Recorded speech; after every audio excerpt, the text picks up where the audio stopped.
For years now, lost media has been a hot topic on the internet. Typically, people have their favorite pieces, typically well-known pieces like Hitogata, Clockman, or Metropolis.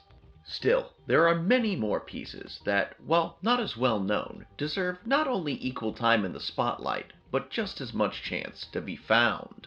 These are those pieces. This is lesser-known lost media.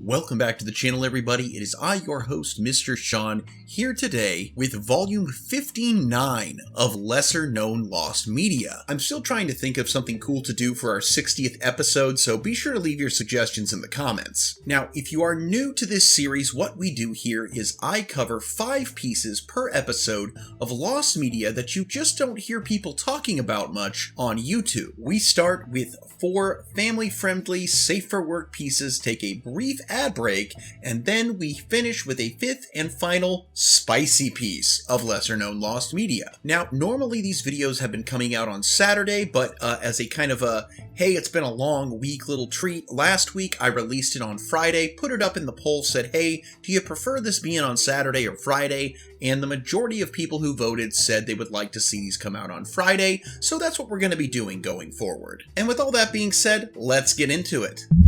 At number 1, we have Apple Pie, a partially found ABC sitcom from 1978. Now, Apple Pie is an American sitcom about a family living in Kansas City during the Great Depression. The series was directed by Norman Lear, who is known for shows such as All in the Family, and it aired Saturday nights on ABC. Despite having 8 episodes made, only 2 episodes for Apple Pie aired in September of 1978 before being cancelled. It was rumored there was too much infighting during the production, as the cast would either take the role too seriously or would lack any enthusiasm for the role. Since then, only promotional material for Apple Pie has surfaced. The show revolved around a lonely spinster from Oklahoma named Ginger Nell Hollyhock, played by Rue McClanahan of Golden Girls fame, who moves to Kansas City, Missouri during the Great Depression. With no relatives, she decides to put an ad in the newspaper for a family. Through this ad, she is able to get a con man as a husband, a tap-dancing daughter, a son who wants to fly, and a blind man as a grandfather. Each episode revolves around the family trying to make money. So what exactly is available of this show? Well, due to the show's short run on TV, mixed reviews, and sudden cancellation, there have been no reruns of Apple Pie. The remaining 6 unaired episodes have never been shown, and there have been no home media releases. As of right now, 2 TV ads and some photos from behind the scenes, as well as a script, are all the material that has surfaced. This one is interesting to me because it had Rue McClanahan, it also starred Dabney Coleman, Jack Gilford, Caitlin O'Haney, and Daryl Morey, who all would go on to have their own varying levels of pretty decent success on the screen and even on Broadway. So this wasn't, this wasn't a talentless cast, but apparently the show just did not hit right with the audiences and never really got a chance to even get off the ground. And as such, it is remembered, but it is lost. At number 2, we have Young Allies Volume 2, Issue 7, Lost Unreleased Marvel Comics comic book from the 2010s. In 2010, Marvel Comics started a series called Young Allies, which centered around a teenage team of superheroes. The series went on for 6 issues and was going to have a 7th, and in fact, the issue was already solicited, but it was never released due to Marvel canceling the series on account of its poor sales. All that remains of issue 7 is its cover and the solicitation, can't say that word well, which was, "They were friends, soldiers, brothers, now they're enemies. Toro's past has finally caught up with him in the form of El Dragón, and nothing, not even the Young Allies, will stand in his way." The only known information about the comic is that it would have been written by Sean McKeever and penciled by David Bladen. Additionally, Humberto Ramos did the cover and, had it released, would have been 32 pages long and sold for $2.99. It's unknown if any parts of the actual comic had been written or drawn by the time of its cancellation. The supposed-to-be cover for the issue drawn by Ramos was then reused on a different Marvel comic series called Marvel Onslaught, specifically on its 3rd issue that was published on August 13th of 2011.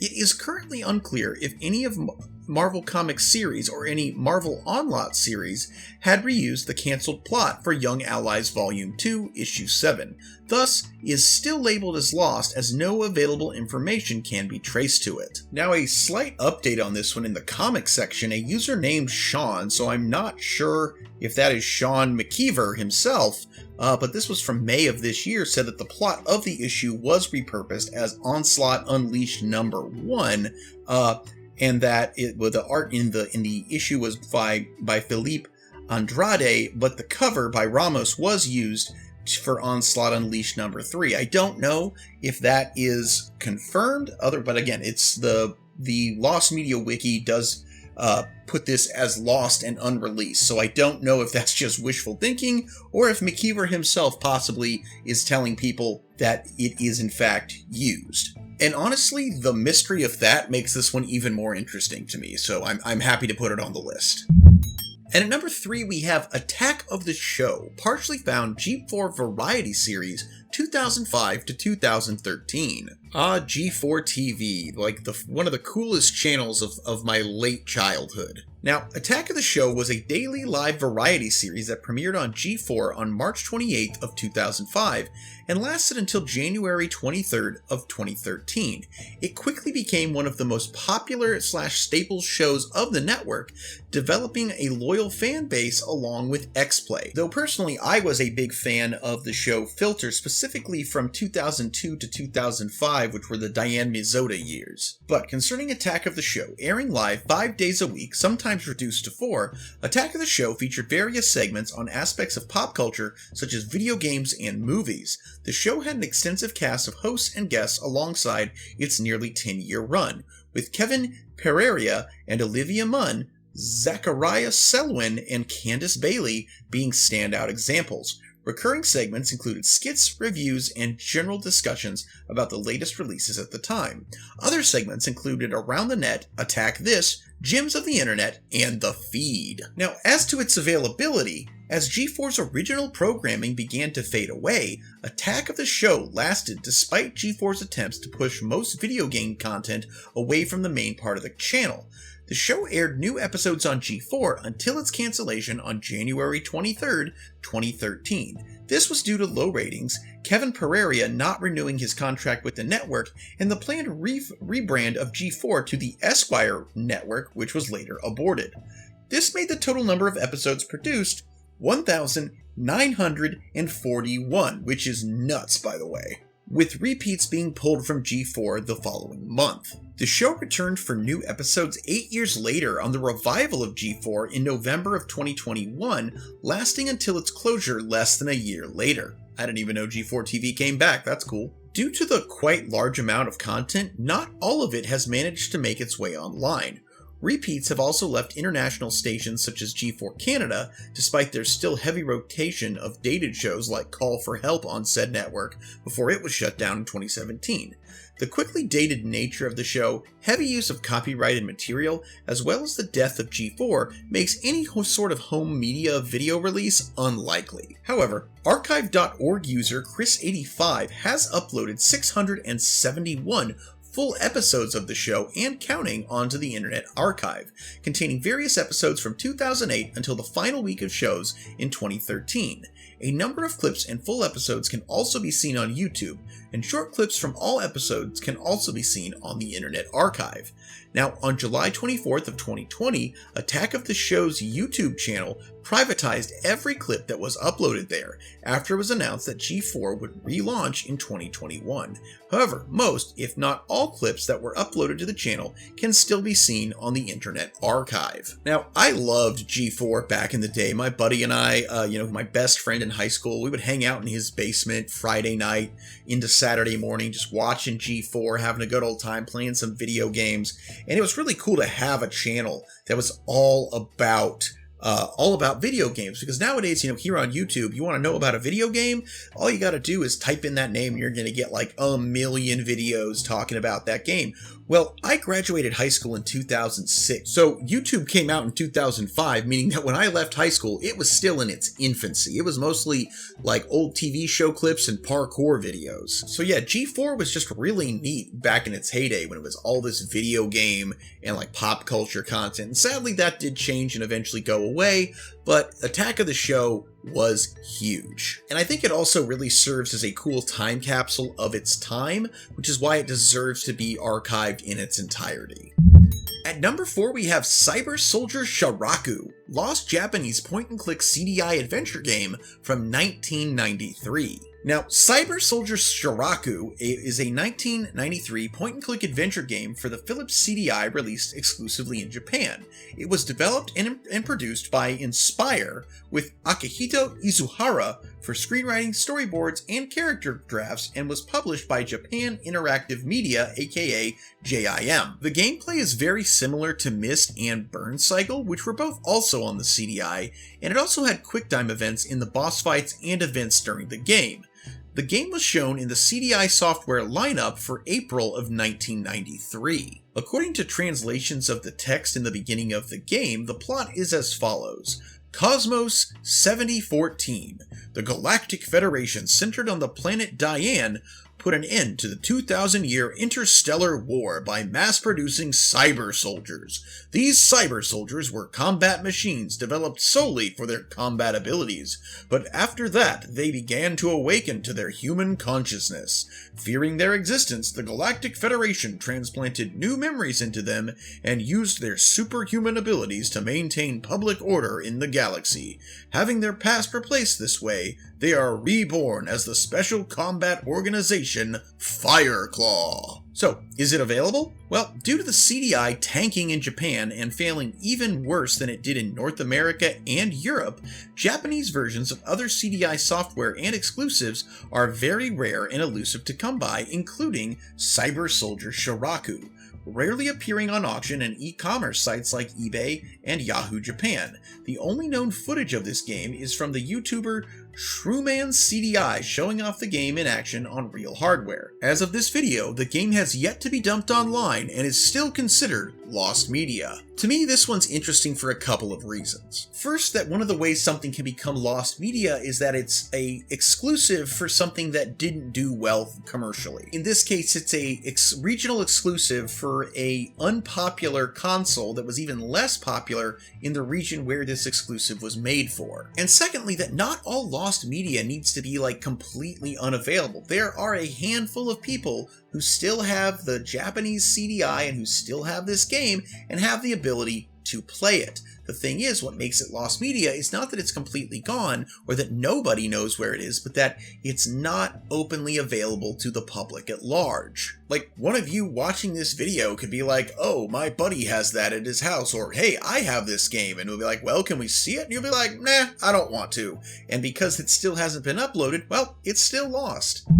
Alright guys, we're going to get to that spicy piece here in just a second, but before that, I guess it's time for the ad break. And I'm not really going to try and sell you on anything today, I'm just going to say thank you. We are currently at the time of recording, we're at over 920 subscribers, well on our way to 1,000 for the year, which is fantastic. Thank you all so much. Thank you for watching this channel. Thank you for honestly, this series and watching this series is what really helped this channel go from a tiny channel to one that's now pushing almost to 1,000 subscribers in a little over a year. So that is amazing. Thank you all so much. I want you to know that I do have a few ideas cooking for next week's 60th episode of the series. But again, I would love to hear your ideas for what I should do. Please do post them in the comments. And before I take up too much of your time, let's get to that fifth final spicy piece of lesser known lost media. So for our fifth and spicy piece today, we have It, lost deleted scene from supernatural horror film based on the Stephen King novel 2017. So It, also titled as It Chapter 1, is a 2017 American horror film directed by Andy Muschietti and is the second adaptation of Stephen King's 1986 novel of the same name after Tommy Lee Wallace's 1990 miniseries. The plot involves a group of 7 kids that live in the fictional town of Derry, Maine, where they are terrorized by the titular shape-shifting demon who takes on the appearance of their biggest fears, its most preferred form being a clown. So, development for this movie began in 2009 when Warner Bros. Announced plans to make another adaptation of It for the big screen. First assigned to the project was David Kajaganich, with producers Dan Lin, Roy Lee, and Doug Davidson, who both previously worked together on The Invasion. The director mentioned that It would receive an R rating and would be placed in the mid-1980s and present as a way of mirroring King's 20-odd year gap in the original book. He also stated that his version of Pennywise would be less self-conscious of his own irony and surreality, and although no specific actor was announced to be playing the clown, Kajaganich mentioned that if he were still alive, Buster Keaton would be an ideal choice for the character. In 2010, director whose name I know I'm not pronouncing right, so I'm not even going to try, left the project, though Roy Lee and Dan Lin were still in charge of producing. 2 years later, Warner Bros. Brought aboard Cary Fukunaga of True Detective fame to direct the film that would now be split into 2 parts, while Chase Palmer would co-write the script. On May 21, 2014, it was announced the film would be moved over to WB's New Line Cinema division, and on December 5th the same year, Lin stated the first film would be a coming-of-age story for the children, while the second skips ahead in time as they're adults. On May 4th, 2015, it was announced that Will Poulter would be the official actor to play Pennywise after Fukunaga was blown away by his audition, while Ty Simpkins was considered to play one of the Losers Club members, sans Beverly or Mike, obviously. According to Lin, Fukunaga was only committed to directing the first film and wanted to make his film a bit of a departure from the original novel, though would receive blessings from King after sending him the script's first draft. However, on May 25, 2015, The Wrap reported that Fukunaga dropped out as the director of It after numerous clashes with the studio involving budget cuts and compromises towards his artistic vision. Then, on July 16th of 2015, it was announced that Andy Muschietti was in negotiations to become It's new director, with his sister Barbara joining as producer.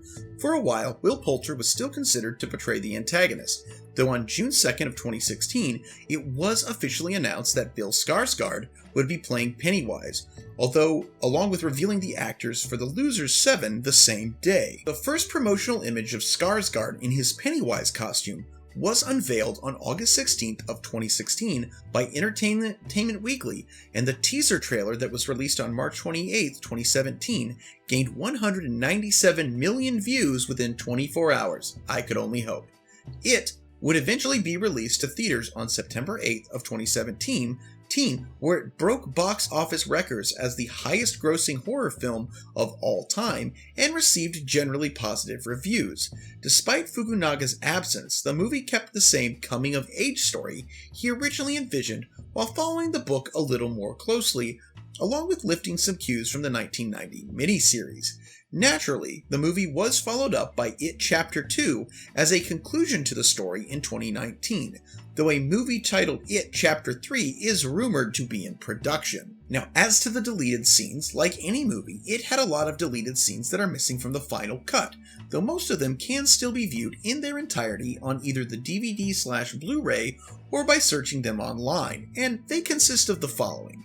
Ones like Bill having dinner with his parents after Georgie's death, a longer version of Eddie collecting his medication at Keen's pharmacy, Bill's dad checking the basement after it scares him there, the losers hesitating to go to the Neibolt house for the first time, them fleeing the Neibolt house after Eddie gets injured and Pennywise is subdued, Stanley's dad watching over his bar mitzvah, Stanley's bar mitzvah speech, which apparently a reshoot version was made for it in It Chapter 2, Henry watching the losers return to the Neibolt house, revealing that he killed his bully peers upon being indoctrinated by it, the losers finding Georgie's walkie-talkie in the sewers, and Bill going on vacation with his family after it is defeated, while panning towards the drain from the opening scene. Now, this is all pretty standard fare. However, There is one deleted scene from It 2017 that has yet to resurface in its entirety, due to its content that proved far too disturbing even for an R rating. In a September 2017 interview, Bill Skarsgård mentioned that he shot a flashback scene set during the 1600s, though looked more like himself than he did Pennywise, and stated that it was made to provide a backstory of what It is, where It came from, and that It was dormant for thousands of years. The scene was written for the 2016 draft for the It script by Gary Dauberman after Muschietti took over, though does not appear in the final film. A full summary of the scene was posted to r/itthemovie on October 2017, and according to the post, it would have happened after the loser's first fight with Pennywise and before Bowers kills his father. Set on a dark midnight afternoon in 1637, it began with a 19-year-old woman named Abigail rushing into a well house, which would be the creature's lair. As she tries to calm down her crying baby, when all of a sudden an unnatural force causes the room's chandelier lights to rapidly rotate as a black silhouette slithers from the well's gray shadows. It turns out to be none other than a naked, pale Pennywise with a barely human-like body and his huge maw full of razor-sharp teeth. As the lights hit his face, it takes on different forms at once.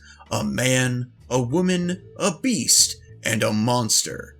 Pennywise boasts to Abigail about being the eater of worlds, upon hearing her call him the devil, and smells the intensifying fear of her child with each cry it makes. Abigail tries offering herself to the monster in hopes the baby will be safe, though it boasts that he will take both of them, along with her husband, and the rest of the world until there's nothing left but weeds. It then offers a sadistic option where he takes the baby and spares the lives of both Abigail and her other child, a 6-year-old boy. As Abigail tearfully kisses away her baby and says she's sorry before turning him away, the lights in the room spin even faster while Pennywise slowly crawls towards the baby, who cries once more until a sickening crunch is heard, implying it ate the child. As for Abigail, she keeps looking at the bright orange glow of the flickering fire, which turns out to be nothing more than the deadlights, its truest form that causes anyone who takes more than one mere glance at them to either go permanently insane or die. So, as the availability of this, in a 2019 interview with Cinepop before the release of It Chapter 2, Andy Muschietti confirmed that the scene does in fact exist and that they filmed the entire sequence, but mentioned that he could not talk about it until it lands on some version of the movie. He may have been referencing to the director's cut editions of It and It Chapter 2 that was said to run for about 6 hours together and would also include newer scenes, though as of this video, it has yet to see the light of day. According to Finn Wolford, during a meet and greet in 2020, he said that Muschietti has been super busy as he's been working on the DCEU film The Flash, which he was first hired for in July of 2019, though that was delayed a number of times during the pandemic. So far, the only bit of visual evidence regarding this scene is a screenshot of Bill Skarsgård as Pennywise with an all-red makeup design, no doubt taking on the form of the devil that Abigail tried to curse away.